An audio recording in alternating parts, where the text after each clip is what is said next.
Today, we become legends. I've been through the motions of Smite Ranked just like many of you have. The years-long climb from a trash bronzo in 2014 when I first started, all the way to hitting Masters several times in Seasons 5, 6 and 7. This video should hopefully provide some useful tips for climbing the ranks, no matter what rank you currently are. The only rank I won't be covering is GM, one because it's very hard to criticise the pinnacle of players, but also because I've never been GM myself, so I'd be talking out my ass on that one.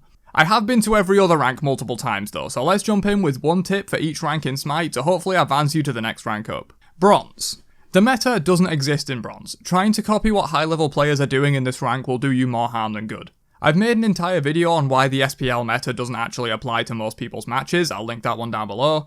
There's a huge difference in the environment of a Bronze match than an SPL match. You can still aspire to play like the pros, but don't try and do it while you're in Bronze. Improve on your core fundamentals, play high-risk gods that can completely blow out a match, preferably early on, like Thanatos for example. But you don't necessarily have to pick a snowball god all the time. Kali is a great example. Bronze games often don't end fast because the players in them don't play the objective and have trouble ending the game through effective sieges.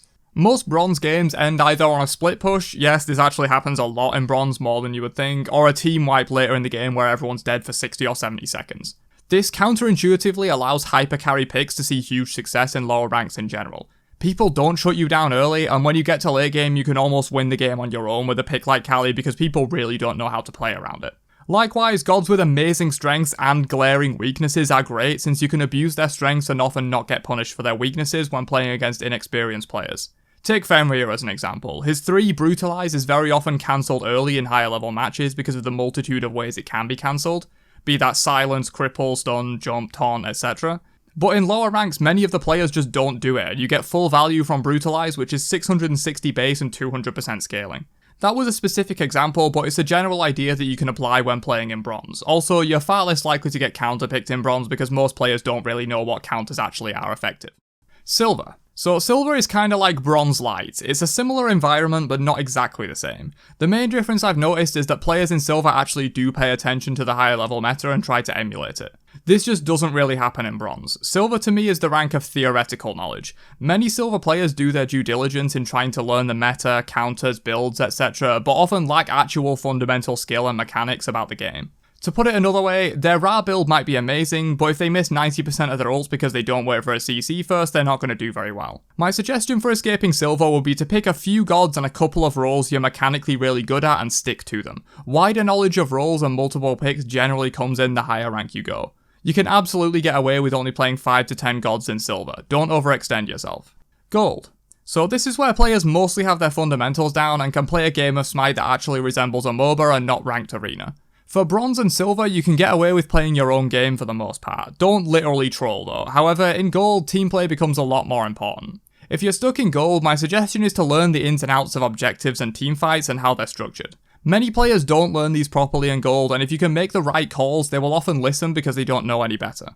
Of all ranks, I find Gold to be where people are the most willing to accept that they're pretty bad at the game and follow directions from someone better. In Bronze and Silver, they're simply not good at the game anyway, and in higher ranks, they start to think they're a god and should be in GM and don't listen to anyone's calls. I'll link a video of mine down below about the part each role plays in the early, mid, and late game. I go into detail in that video about teamfight structure and objective play, because ultimately that's what decides a gold game in my experience. All the players at this point can play the game, mechanically I mean, they're not going to miss their abilities or stand in lane the whole game, but the team that can reliably take the objectives, group up, and siege will win in gold. Platinum. Platinum. The rank of decent players who think they're insane at the game. I'm generalizing of course, don't feel offended if you're a Plat player, I'm sure you're very humble. Plat is a difficult one, but my best tip would be to try and learn a carry role. By that I mean mid jungle or ADC, not just the carry role itself. It's very hard to carry games from solo and support when your team don't know what they're doing and don't listen to calls. This changes in higher ranks, but in Plat the games are a bit of a mess for the most part, and one player in a role that has a larger impact than their direct opponent can be enough to win, all other things even. ADC is obvious, just win the 1v1, farm up and dominate late game, there's a reason it's called the carry role, but honestly mid and jungle have more overall impact in a Plat game because they take the pace of the early and mid game before the side roles can even come into play. I've had so many games where even when the side lanes are feeding, I've won with a solid mid jungle combo snowballing the early game. If you can get a buddy to queue these two roles together, even better, that's probably the best way to rank up in my opinion, a duo queue of mid and jungle. I say this as a solo main myself. The higher rank you go, the more impact side lanes have on the match because generally games go longer in higher skill levels. This isn't always true, but it's a general rule. Speaking of, this whole video is general rules that you can apply over several games to get a positive win rate. They're not tips that will insta-win every game for you. That's just not how a team game like Smite works. Diamond. So Diamond to me is two different ranks. Diamond 5 and 4 matches play completely different to Diamond 3, 2 and 1 matches in my experience. Diamond 5 and 4 is similar to Plat, but the players are less butthurt at their rank and so are generally less toxic and more willing to grind up as they can smell Masters. As for the higher Diamond ranks, at this point everyone on your team should know the game in and out. There are exceptions like boosted monkeys that duo queued their way into Diamond, but in general everyone should know the fundamentals of the game if they're in Diamond. So my tip for this rank is to stop playing so selfish. Up until this point I've either straight up said to play a little bit selfish like in Bronze and Silver, or said that it can work. That goes out the window in High Diamond. Play for the team, always. Trust your team, they usually won't let you down. At least not anywhere near as much as in other ranks. This becomes a lot easier if you have a duo queue partner, but even if not, try to get a feel for how your team play in the early game and adapt to it. This is really what will elevate you above people who play single player and expect to rank up. Even if you think the call being made is wrong, just go with it, unless it's literally a troll call, of course. It's better to do an 8 out of 10 plan as a team than a 10 out of 10 plan where you all go in on your own and do your own thing. And finally, Masters. So given I've not been GM and have only been Masters a handful of times, take this tip with a grain of salt, and any other frequent Masters in the comments, you can leave your own tips down there. This is a very specific tip, but learn how to siege properly. And no, I don't mean grinding out siege matches to get better at Masters Conquest. I mean sieging Phoenixes and Titan, also towers, but less so. If there's interest, I can make a whole video on playing sieges both on offense and defense, but I'll give my overview of what you should do as each role here. The solo laner should be first in, driving enemies back from the Phoenix to create space for the ADC to move in. That's the core of a siege. Make it as easy as possible for your ADC to stand there holding left click on the tower or Phoenix. They do the vast majority of the structure damage on the team.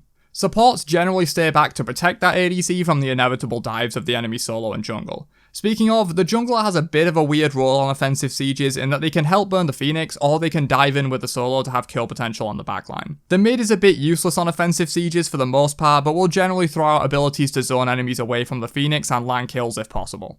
On defensive sieges, most of this flips the other way. As solo or jungle, you're trying to keep the enemy ADC off the Phoenix at all costs. The mid has more of a role on defensive sieges as a poke machine. When you're on defense, you're 5 seconds away from your fountain, but the enemy are miles from it, so if you can just keep poking and poking with your mid, then they'll eventually not be able to siege and have to back off. As the ADC on defense, you're trying to shred the solo laner ASAP. As a general rule, if the enemy solo dies, the siege dies. Support can tank, but that leaves open plenty of opportunities to counter-engage if you land that first kill and blow the enemy team up. But that's it for one tip for each Smite rank. Hopefully these were useful for you and I wish you the best of luck in getting that promo. I know you deserve it. Again, if you want that more in-depth sieging video, then drop a like and a comment down below so I know to make it. It's surprisingly important in higher ranks but is often overlooked.